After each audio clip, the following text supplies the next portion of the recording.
వైపరీత్యాలు బ్రెజిల్‌ను అతలాకుతలం చేస్తున్నాయి. తుఫాన్లు, భారీ వర్షాలు, అంతకు మించి బలమైన ఈదురుగాలులు వణికిస్తున్నాయి. ఆ దేశ దక్షిణ ప్రాంతాన్ని ముంచెత్తుతున్నాయి. బ్రెజిల్‌లోని రియో గ్రాండే డో సుల్ స్టేట్‌లో వీటి తీవ్రత అంచనాలకు మించిన స్థాయిలో ఉంటోంది. అతి తీవ్రమైన ఉష్ణోగ్రత, శీతల వాయువుల కలయికతో ఈ తుఫాను సంభవించినట్లు ఆ దేశ వాతావరణ మంత్రిత్వ శాఖ వెల్లడించింది. మధ్యాహ్నం నుండి రియో గ్రాండే డో సుల్ అంతటా దట్టమైన మేఘాలు, తీవ్రమైన ఈదురుగాలులు అలుముకున్నాయి. రియో గ్రాండే డో సుల్ రాజధాని గుయిబా సిటీలో సోమవారం నాడు భారీ తుఫాను సంభవించింది. బలమైన ఈదురుగాలులు వీచాయి. దాదాపుగా 100-110 కిలోమీటర్ల వేగంతో ఈదురుగాలులు ఆ నగరాన్ని ఉక్కిరిబిక్కిరికి గురిచేశాయి. దీని తీవ్రత ఏ స్థాయిలో ఉందంటే సిటీలోని హవాన్ మెగా స్టోర్ వెలుపల ప్రతిష్ఠించిన 79 అడుగుల ఎత్తైన స్టాచ్యూ ఆఫ్ లిబర్టీ కుప్పకూలింది.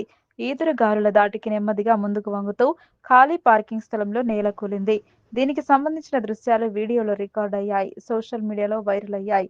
బ్రెజిల్ పౌర రక్షణ సంస్థ డిఫెసా సివిల్ ప్రకారం గంటకు 90-110 కిలోమీటర్ల వేగంతో బలమైన ఈదురుగాలులు వీచాయి. మెట్రోపాలిటన్ రీజియన్ మొత్తం కూడా తీవ్ర వాతావరణ హెచ్చరికలు జారీ అయ్యాయి. తీర ప్రాంతం రాష్ట్రం కావడం వల్ల వీటి తీవ్రత మరింత అధికంగా ఉంటుంది. స్టాచ్యూ ఆఫ్ లిబర్టీని 2020లో స్థాపించారు. 11 మీటర్ల ఎత్తు ఉన్న కాంక్రీట్ పునాదిపై ఇది ప్రతిష్ఠితమైంది. అది నేల కూలినప్పటికీ పునాది చెక్కు చెదరలేదు. ఈ విగ్రహం కూలిపోయే సమయంలో దాని సమీపంలో ఎవరూ లేకపోవడంతో భారీ ప్రమాదం తప్పినట్టయింది.